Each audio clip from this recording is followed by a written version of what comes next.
We rock with the light of goodness. We rock with the light of joy. We rock with the light of magnificence. That's what we're here for. We're here. We're here to reveal the essence of our true beingness beyond our wildest dreams.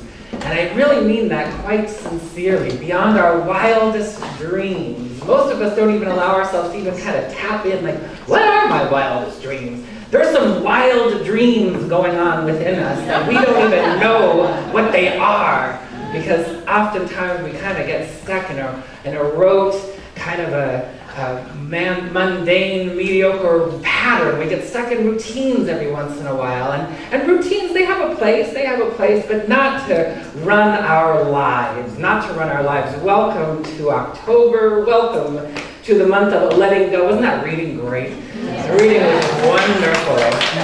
The one thing she had to do, though, in order to let go, because she didn't do anything, she just let go, but she had to choose to let go.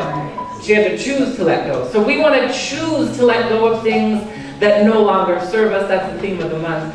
Today's topic is make it known and make it yours. Because in the world of the human experience, when we go from a limited awareness, we're walking around, most of us, with a limited awareness of our wildest dreams, number one, and then a limited awareness of what it is we need to let go of. Those are kind of two pieces of the puzzle in this experience called life, this spiritual journey, this adventure. We've all chosen, if you've been here with me on any Sunday, you know we're all choosing to grow through love and through joy and through fun and through creative magnificence. We're all choosing that because we have to make sure, as we're making it known, we want to claim, we want to become aware of, what is it that I want to make known? What is it that wants to seek to rise up from me into the world? There's the make it known of that. What are my wildest dreams? And there's going to be some of those dreams that are going to bubble up, and we're going to allow ourselves to capture the dream. When we're still, we capture the dream. We capture the real dream. And then sometimes what happens is after we capture the dream in that beautiful state of grace, oh, we're calm. We woke up in the morning at 5 o'clock, and we've gotten up and we've looked at the stars, and now that the days are getting a little shorter, we watch the sunrise, and then we go into that beautiful state of meditation. Everything's open. It's so wonderful at around 5:30 in the morning when the city's still asleep, and you can really tap into an energy early. I know some of you are probably going, 5 o'clock, is he crazy? But it's a beautiful time. It really is. To capture the wildest dreams, to capture that infinite urge that's seeking to emerge up and through us.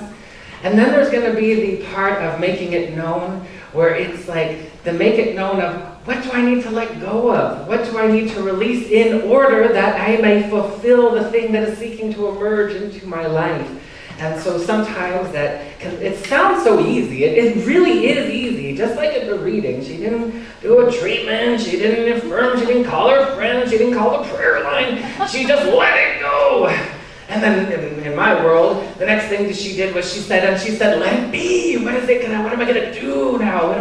Now that I've let this go, what am I gonna let be? What am I gonna let happen through me? We are here. By virtue of the fact, if you're sitting here, if you can hear me, if you can see me, if you are breathing, if you are awake, then you are here to create. You are here to create a life of magnificence. That's why we chose to be human beings. We chose to be here, and we chose to do something magnificent.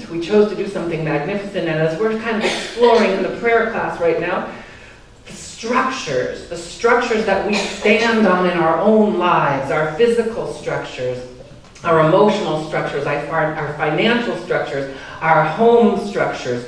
When those structures are really well, when they're solid, when we're standing on holy, sacred ground, when we're standing on all needs met, then one of the next things we're going to do is we're going to pray and be there and support other people. We're going to be there for other people. We're going to support them, whether that's just energetically and prayerfully and consciously. We're going to support their wildest dreams coming true, because one of my favorite things in the whole wide world is, and just by virtue of what I do, and I work with people, it's like when their dreams come true. I'm working with a client right now, and his wildest dream is coming true. He's a movie maker, he's a filmmaker, director, and a writer, but he's just getting started.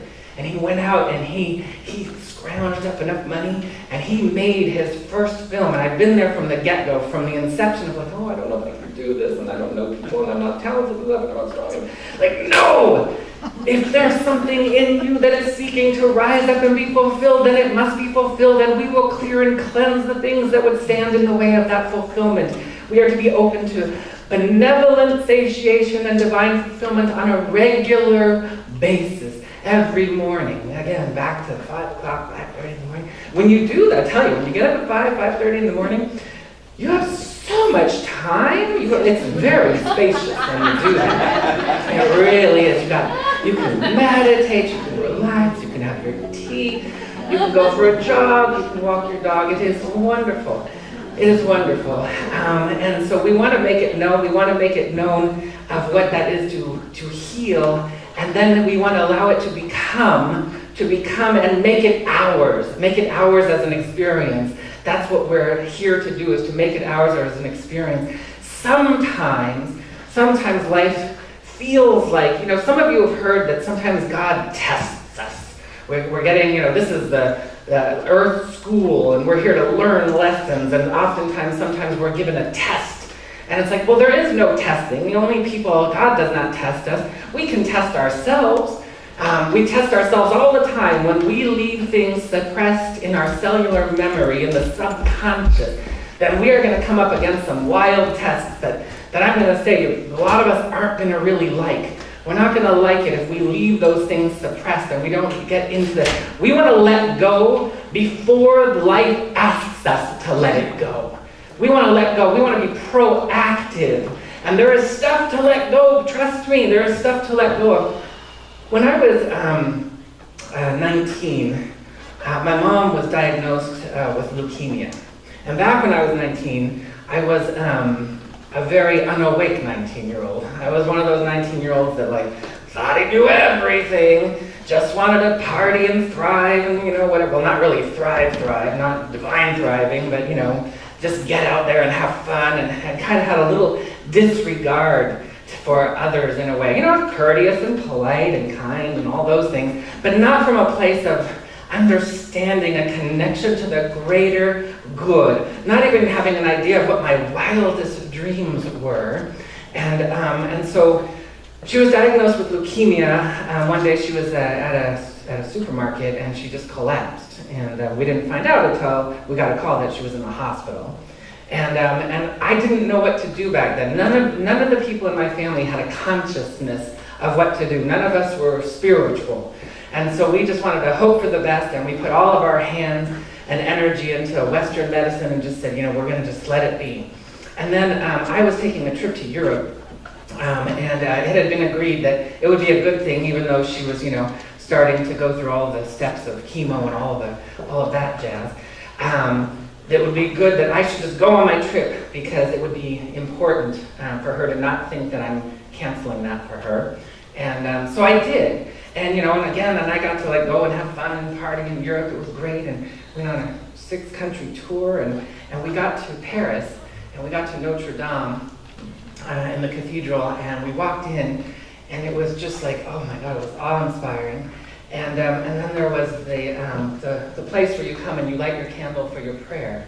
And so they're like, okay, so the tour leader was saying, okay, so if you have anybody you'd like to pray for, this is what you want to do, and you want to come up and you want to light a candle in their name and on their behalf.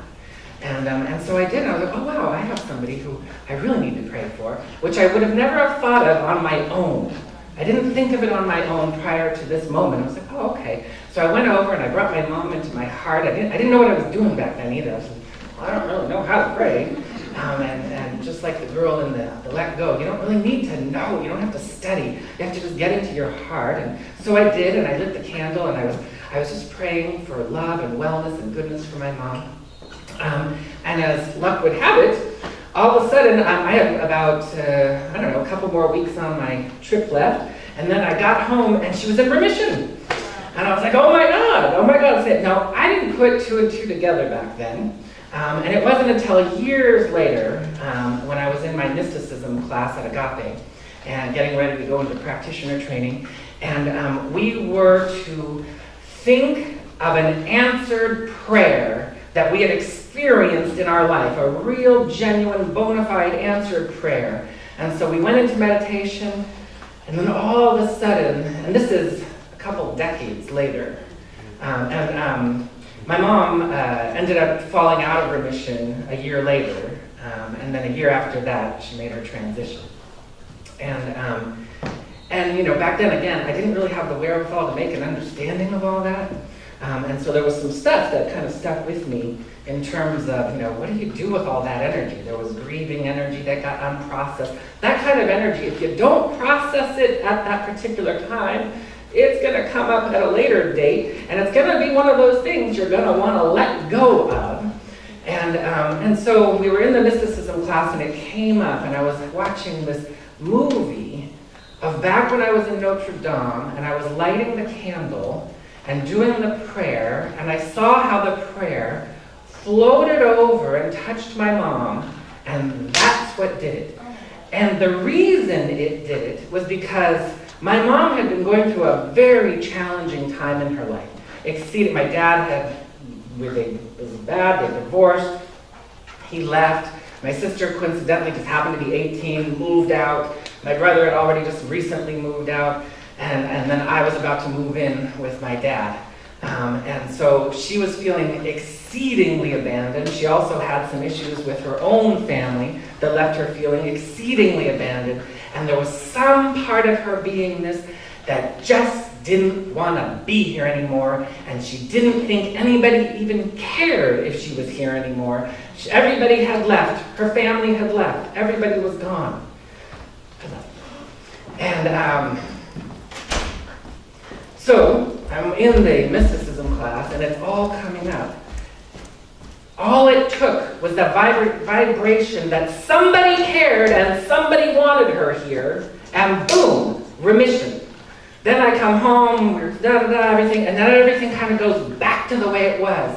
There was no appreciation, there was no more of the wanting, there was no more cohesion, there was no more elegant, eternal light and love there, and then she fell out of remission. If I had known then what I know now, I would have probably done a little bit better job of knowing how much she was loved and appreciated and adored.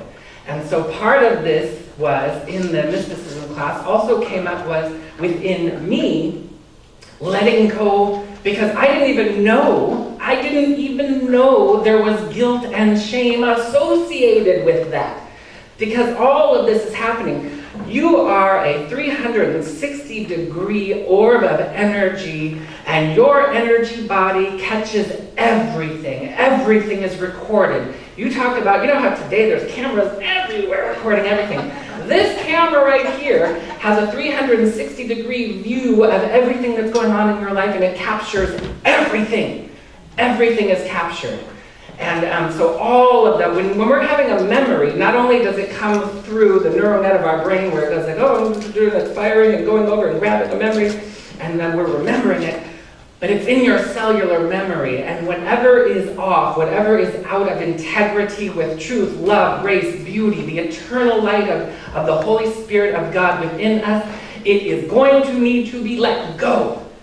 And so to be proactive in the let go is really important, so that we can embrace the true, the most infinite beauty of what we're seeking to experience in our life. And so we want a part of our life structures that we're standing on solid ground is to understand that we are here to thrive, and we are to thrive others as well, to bless others in their journey.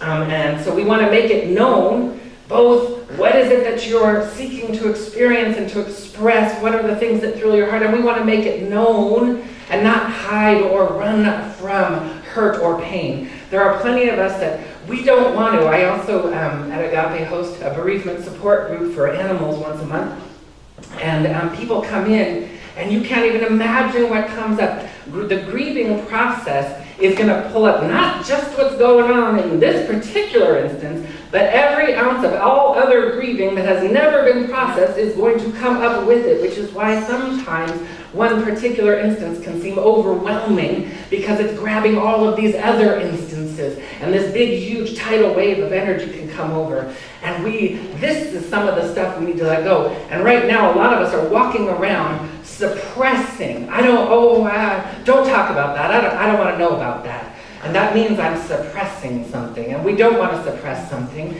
We want to liberate ourselves. And so some of the other, the tests in life, we want to move from being tested to having a testimony. We want to have a testimony of magnificence in our life. And as I was talking about last week, there are big challenges, or seemingly big challenges, because we know in the light and the life and the truth of God, there's no difference between healing my stubbed toe and healing a big an event in my life that might be cancer or leukemia or something else like that. Sometimes all it takes is an awareness that you are loved beyond your wildest dreams. So sometimes in the make it known, it's like your physical body is going to tell you certain things that are going on. Your physical body cannot lie. We can lie to our physical body. We can, that's this and that's that. But there are things going on, and many of us seek to treat physical ailments at the physical level,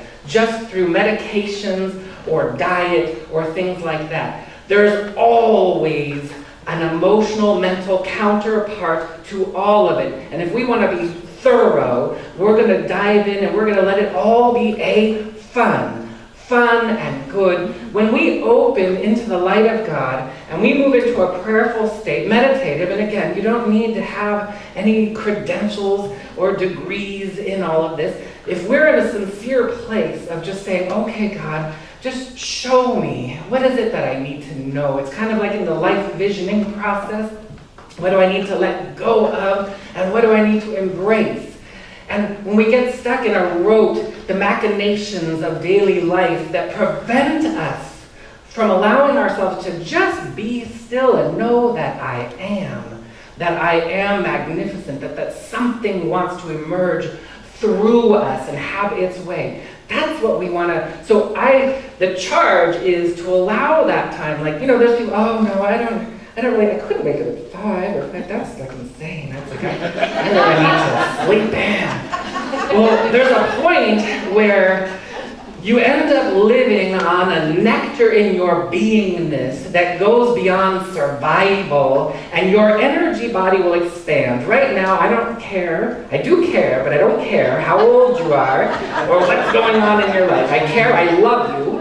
I do. And what we do here, what is happening here, there's an energy transference that's happening here. There's a contagion of good that is happening here. This is something we want to ignite. We want to light the light within you. We want to dial up the flame inside our beingness so that we are burning brightly inside. And when we are burning brightly outside, we can handle anything. Where people get tripped up oftentimes is when it's like, it starts to matriculate, the light starts to matriculate into time and space through your current bandwidth. And if you only allow a certain percentage of God to come through you, pure, untainted life force to come through you, part of the beauty of what's going to happen is you're going to be asked to increase the bandwidth of life force that comes through you. And when we allow ourselves to have the transmuting energies of redemption, of purification, of forgiveness to come through us, we start to slowly increase our bandwidth. And when we increase our bandwidth to hold more light, everything becomes exponentially easier. And we want to allow that to become easier. So I want to just take a moment, and I want you to just think of something. Think of something that you're grateful for. Whatever comes to mind, just think of something you're grateful for. If you want to close your eyes or not, whatever feels good, just think of something you're grateful for. And then I want you to go ahead and think of something beautiful, something divinely, heavenly beautiful. Just think of something heavenly beautiful. We just open up to that. And then think of something you'd like to experience or to have without judgment, no judgment whatsoever. We're kind of tapping into the creative impulse of something you'd like to experience. If we were going to describe it a little bit, it would just be, what does my heart, my soul want to experience at this particular point in my journey? And then I want to just go ahead and open into a field of just imagine the energies of benevolent satiation and divine fulfillment. Benevolent satiation and divine fulfillment. Just imagine those energies. Imagine them coming into your body, into your beingness, as though you're breathing the energy of benevolent satiation and divine fulfillment. And we give it permission to mingle and tingle and merge and converge with that which you desire, that which you would like to authentically experience in your life. And then I just want you to come back and just be here. Be here. This was just a soft and gentle way. We want to get to the beginner's mind, to the observer's mind. We want to be the beginner's mind. In Scripture, that would be in the beginning. In the beginning is the truth, is the light. So when we're talking about beginner's mind, it's not some remedial place where I come back and I'm just kind of like, okay, I'm studying this again, and I'm trying. It's like, if you think you know something, what's that expression? If you think you know God or you can describe God, then you don't know God. Because it would take an awful, it's a feeling, it's a transcendent, amazing field of light. So we want to open up into the beginner's mind or the observer's mind and bring ourselves to that. And we want to know that Spirit often speaks to us on a need to know, but always on a need to grow basis. Spirit speaks to us, and when we avail ourselves to our soul, to the part of us that is more who we are than anything else, that's when we begin to achieve and experience what you might call the miraculous. And we're here to let it be known and let it be ours. This is what we're here to do. And so it's kind of like we were talking about a couple weeks ago, and as it says in A Course in Miracles, everything that God wills is not only possible, but it's already done. It's already done, so we're connecting to that energy, and we're bringing it into time and space. And we have something within us. There's an internal guidance system, or there is a GPS that's encoded within us that knows what to purge and what to expand. It knows if we give it the time, of a day to sit with it and be still. Sometimes I'll be in prayer circles or groups or meditation, and this isn't a bad thing, and I'm guilty of this too, where sometimes we're so in a preparatory state of getting something done, and so we go into the stillness and then we meditate, and then as soon as we come out, it's like, okay, now what kind of da-da-da-da? And it's like, well, hold on a second. In the stillness, we want to we want to marinate and absorb the energy so much. We don't want to go into a meditation with the sole expectation of when am I going to be out of this so I can go get these things done. It's like, no, we want to go in to be inspired, inspirited within our beingness, and open up to that which is going to thrill us beyond our wildest dreams, and then open up to how we can be the beneficial presence for all other people, including all politicians, all people. Politicians are representatives of a collective consciousness. And so the first thing a lot of times people think the very first thing I can do is I can get out there and make sure people vote. That's a great thing to do. I can get out there and I can yell and scream about my person. And that's a valid thing to do. But first turn in and let's do a little yelling and screaming inside first and get to a place where I don't want to make a they. There's no they in God. There's only we. There's only the light of our own divinity that encompasses us all. And so in the make it known, if we are still enough And we do go into the stillness and in the silence. We go, oh, so-and-so. Okay, I get what they really mean. Because we're all looking for the same thing. There's nobody that's not looking. We all want to feel safe. We all want to be heard. We all want to be seen. We all want to be included in love and joy and light. That's what we all want. And usually it's just because we get stuck in a field where it's like, well, I want to do it this way, and I want to do it that way. And it's like, oh, okay, well, wait a minute. We got to open to the win-win. We know God is always operating from win-win.